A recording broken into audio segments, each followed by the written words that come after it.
Chapter 7. Now or Never. "Are you sure that's Krya?" said Jack. "Yes, she's the only silver one. She's wearing a bell, and she's tiny," said Annie. Right, said Jack. "But we can't just charge over there and grab her. We need to make a plan." "Make it fast," said Annie. "She looks tired. She can't keep up with the big llamas." "I know, but look, they've stopped," said Jack. "Something's going on."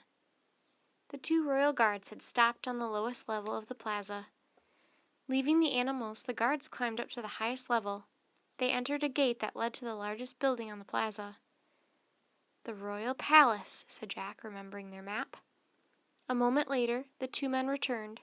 4 others followed them. They also carried spears and wore helmets with feathers. "More guards," said Annie. The men were guarding a tall man, who walked behind them. The man wore a cape covered with glittering jewels. Gold earrings hung from his ears. His headdress was made of coils of gold with gold feathers that looked like rays of sunlight. All the people in the plaza stopped what they were doing.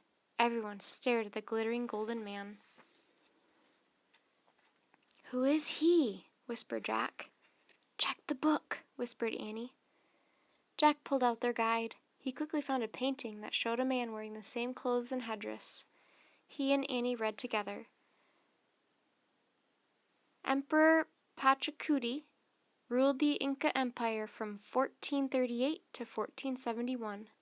The fierce emperor was called Earthshaker because he created the largest empire in South America. He also founded the secret city of Machu Picchu." "I get it," whispered Annie. "They took the baby llama as a gift for Earthshaker. We have to get her back before they give her to him." "Hold on, wait," said Jack. "We need a plan." "No, now's the time," said Annie. "He and his guards aren't paying attention to her. It's now or never. That's the plan." Before Jack could stop her, Annie stepped out from their hiding place. "Annie!" he whispered. Annie started walking toward the llamas. Jack looked around. No one seemed to notice Annie. All eyes were on Emperor Pachacuti. High on the plaza, the emperor and his men were talking. They, too, seemed unaware of Annie, heading toward the llamas. Annie walked casually to the little silver llama at the end of the line. She patted Krya's head and whispered in her ear. Then she tried to untie her, but she seemed to have trouble with the knot. "She's taking too long," Jack thought frantically. He had to help her. Jack stepped out from his hiding place and headed toward Annie and Krya. He was terrified, but he tried to walk calmly. Before he even got close, the baby llama broke free from the rope. She started sprinting across the plaza. She was heading away from Jack. "Get her, Jack!" Annie cried.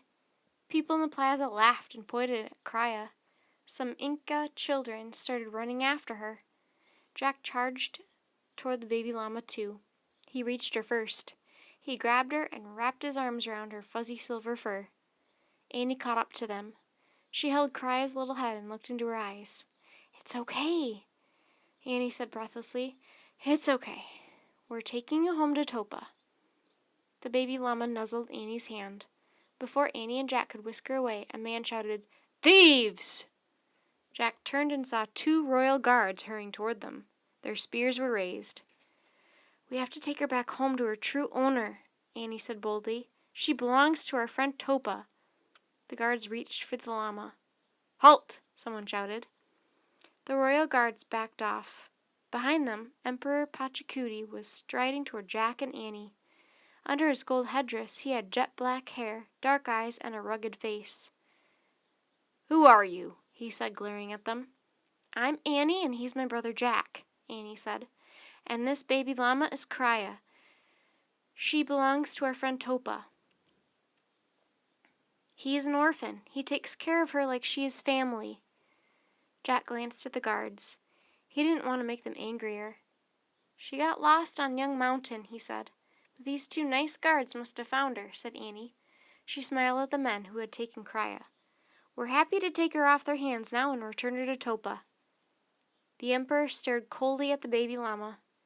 Krya stared back with bright, wide eyes. The llama's fearless gaze reminded Jack of Annie. "I like this small animal. Her color is unusual, said the Emperor. I have none like her. She will stay. Oh no, thought Jack. What now? I'm sorry, said Annie, but I'm afraid she doesn't want to stay here. She thinks it's pretty, and she thinks you're really great, but she wants to go home to the little boy who loves her.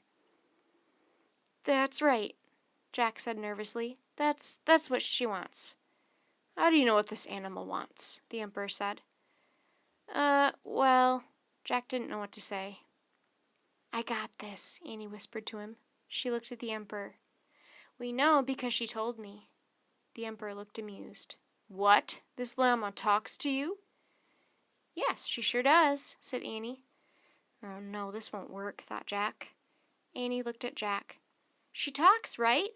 Under her breath, she repeated their rhyme. Old legends will help you. Suddenly Jack remembered words from their guide. Inca legends says that in early times llamas could talk. Yes, she talks to Annie, Jack said.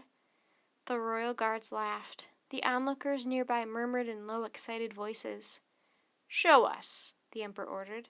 Show us all how this little llama speaks.